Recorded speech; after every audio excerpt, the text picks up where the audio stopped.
Hello दोस्तों, नमस्कार दोस्तों। आज की वीडियो में आपको एसबीआई का एक ऐसा प्लान बताएंगे जिसके अंदर आप मात्र 10,000 रुपए लमसम डाल के लगभग 2.25 करोड़ रुपए की अमाउंट बना सकते हैं। जी हाँ दोस्तों, क्योंकि दोस्तों जिंदगी में सभी की जरूरतें अलग अलग है। किसी को बड़े फंड की रिक्वायरमेंट है, किसी को अपने बच्चों की शादी करनी है, किसी को अपना घर लेना है, तो किसी को अपनी गाड़ी लेनी है। ऐसे सभी की रिक्वायरमेंट अलग अलग है, इसलिए सभी को एक ऐसे इन्वेस्टमेंट ऑप्शन के अंदर अपना पैसा डालना चाहिए जिससे वो 10,000, 20,000, 50,000 रुपए की इन्वेस्टमेंट को करोड़ों की इन्वेस्टमेंट में बदल सके। और ये काम दोस्तों केवल म्यूचुअल फंड, एसआईपी प्लान या फिर लमसम प्लान ही कर सकते हैं। क्योंकि दोस्तों यदि आप सेविंग अकाउंट के अंदर रखते हैं तो भी इतना पैसा नहीं बनता, आप एफडी करवाते तो भी इतना पैसा नहीं बनता। तो इसलिए आपको एक ऐसा अच्छा फंड देखना चाहिए जिसके अंदर आप पैसा डाल के लॉन्ग टाइम में बड़ी सेविंग कर सके और अपनी लाइफ का कोई भी फाइनेंशियल गोल है उसे अचीव कर सके। तो हम जिस फंड के बारे में आपके साथ डिस्कस कर रहे हैं उस फंड का नाम है SBI health care opportunities fund direct plan growth.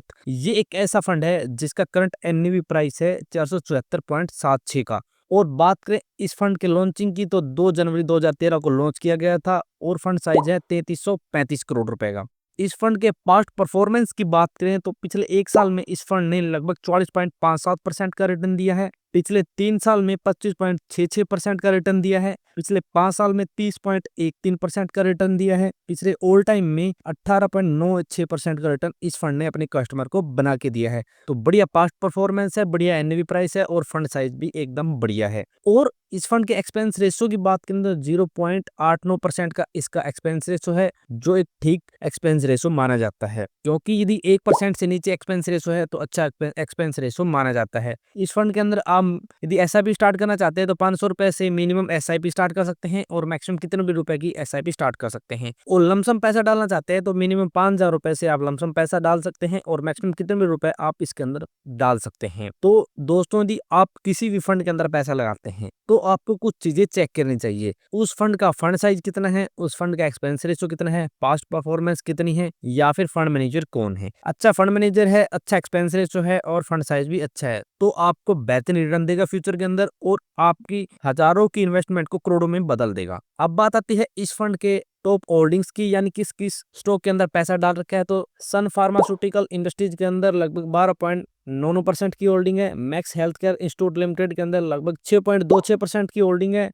डीवीजी laboratories के अंदर लगभग 6.21% की होल्डिंग है। पॉली मेडिक्योर के अंदर लगभग 5.38% की होल्डिंग्स इस फंड ने बना रखी है। तो आप देख सकते हैं दोस्तों, वैसे तो हेल्थ केयर सेक्टर का फंड है तो हेल्थ केयर के अंदर ही पैसा सबसे ज्यादा है, इसलिए सेक्टर वाइज देखें तो सबसे ज्यादा 96.4% पैसा हेल्थ केयर सेक्टर के अंदर इस फंड ने डाल रखा है। जिससे हेल्थ केयर सेक्टर के अंदर ग्रोथ होगी तो एकदम फंड बूम करेगा और आपको अच्छा रिटर्न देगा। अदर के अंदर 3.6% की होल्डिंग्स इस फंड ने बना रखी है। तो होल्डिंग्स बढ़िया है, सेक्टर अच्छा फंड है। यदि आप ये चाहते हैं कि एक अच्छा हेल्थ केयर सेक्टर का फंड मिले आपको तो उसके लिए बेस्ट फंड है और आप इस फंड के अंदर अपना पैसा अपने रिसर्च के अकॉर्डिंग डाल सकते हैं। अब जान लेते हैं आप किस प्रकार से 10,000 रुपए की इन्वेस्टमेंट से लगभग 1,86,00,000 रुपए की अमाउंट बना सकते हैं और कितने टाइम में आप बना सकते हैं। लेकिन दोस्तों आपको बता दें, म्यूचुअल फंड के अंदर क्या होता है दोस्तों, आपकी जो भी इन्वेस्टमेंट है वो कंपाउंडिंग होती है। टाइम टू टाइम आपका रिटर्न होता है वो भी कंपाउंड होगा और जितनी इन्वेस्टमेंट आपने डाली है वो भी कंपाउंड होगी। इसलिए जितने लॉन्ग टाइम तक पैसा डालेंगे उतना ज्यादा रिटर्न मिलेगा, जितने शॉर्ट टाइम तक पैसा डालेंगे उतना कम रिटर्न मिलेगा। तो इसलिए आपको यदि किसी भी म्यूचुअल फंड के अंदर पैसा डालना है तो आप लॉन्ग टाइम को लेके चलें और लॉन्ग टाइम के लिए पैसा इसके अंदर डालें। तो मान लो दोस्तों कोई पर्सन इस फंड के अंदर 10,000 रुपए की लमसम अमाउंट डालता है, एक्सपेक्टेड रिटर्न 24% एनुअल हम मान लेते हैं क्योंकि इसके ऑल टाइम के रिटर्न और 5 ईयर्स रिटर्न है वो बेहतरीन है, तो हम 24% का एक एक्सपेक्टेड रिटर्न मान लेते हैं।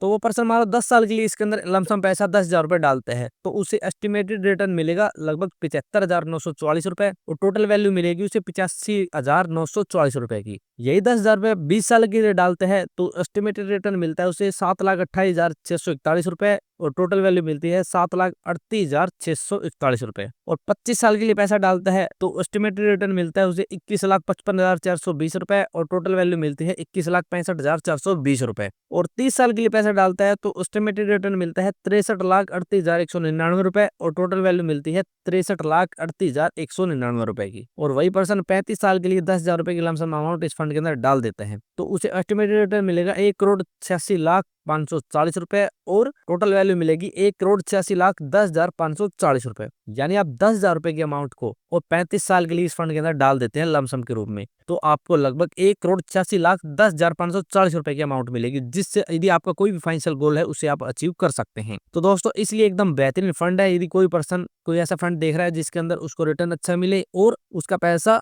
लॉन्ग टाइम में अच्छा रिटर्न उसको देके जाए, तो उसके लिए बेस्ट फंड है और आप अपने रिसर्च के अकॉर्डिंग फंड के अंदर पैसा डाल सकते हैं। यदि आप किसी भी म्यूचुअल फंड, एफडीज या फिर किसी भी सेक्टर के अंदर अपना पैसा डालें तो पहले अपनी रिसर्च कर लें, अपना रिस्क देख लें, क्योंकि म्यूचुअल फंड एक रिस्की इन्वेस्टमेंट ऑप्शन होता है। इसके अंदर रिस्क होता है क्योंकि आपका पैसा डायरेक्ट शेयर मार्केट के अंदर जाता है, तो रिस्क तो वैसे ही होता है। तो इसलिए आपको रिसर्च करनी चाहिए और आपको देखना चाहिए आप कितना रिस्क ले सकते हैं, उस हिसाब से आप अपना फंड सिलेक्ट करें और अपना पैसा डाल सकते हैं। यदि आपको नॉन रिस्क यानी रिस्क फ्री इन्वेस्टमेंट ऑप्शन चाहिए तो एफडीज हो गया, पोस्ट ऑफ डिपार्टमेंट हो गया, सेविंग अकाउंट हो गया, बहुत सारे ऑप्शन मिल जाएंगे। यदि आप थोड़ा रिस्क लेना चाहते हैं तो आपके पास बहुत सारे और भी ऑप्शन है, तो आप अपने रिसर्च के अकॉर्डिंग, अपने बजट के अकॉर्डिंग, अपने रिस्क के अकॉर्डिंग पैसा डाल सकते हैं और बेहतर रिटर्न ले सकते हैं। तो दोस्तों यदि आप इस फंड के बारे में और ज्यादा विस्तार से पढ़ना चाहते हैं तो हमारी वेबसाइट को विजिट कर सकते हैं। तो मिलते हैं नेक्स्ट वीडियो में, तब तक के लिए जय भारत, जय हिंद।